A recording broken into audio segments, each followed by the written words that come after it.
Susan Pickering Rothamel, and I'm going to do a DicroFiber project that's absolutely beautiful, perfect for spring because we're all really anxious to see the first signs of spring. Irises are among the best. This one is a three-dimensional iris that I made using DicroFibers. DicroFibers are a beautiful fusible fiber, and you can do this with your rubber stamps. You don't even have to know how to paint.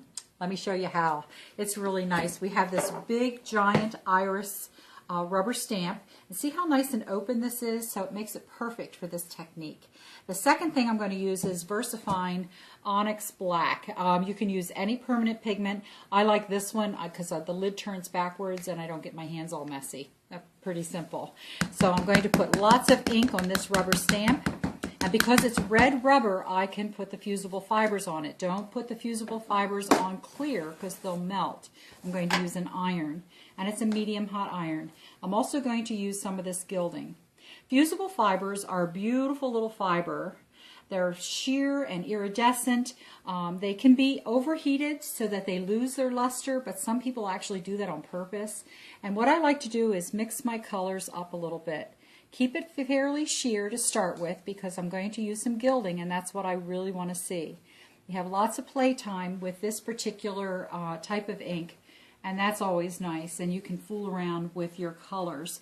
I like to take some of this beautiful green for the stems, maybe a touch of yellow, and mix them together a little bit and put some right where the stem would be on this flower.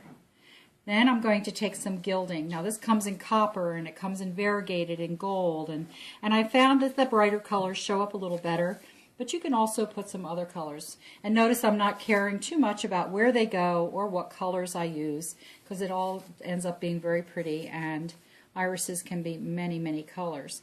Now, one of the things about fibers you have to remember is that they only stick to themselves, so you have to make a fiber sandwich. And you do that just by putting some more fibers on top and keeping the gilding trapped in the middle. Because this is red rubber, I can heat it, and it can go to 3,000 degrees, and of course the iron that I'm going to use is just over 300, so we've got lots and lots of heat that we can put on this red rubber. And you iron it until you just see the pattern through the parchment. The parchment comes with all the fibers because this silicone parchment is really necessary for doing many techniques. And look at this beautiful, beautiful little iris.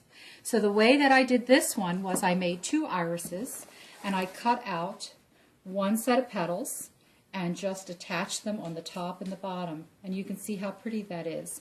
I enhanced the stem with a little bit of paint and mounted it on some purple paper. You can do almost anything with red rubber and these fusible fibers.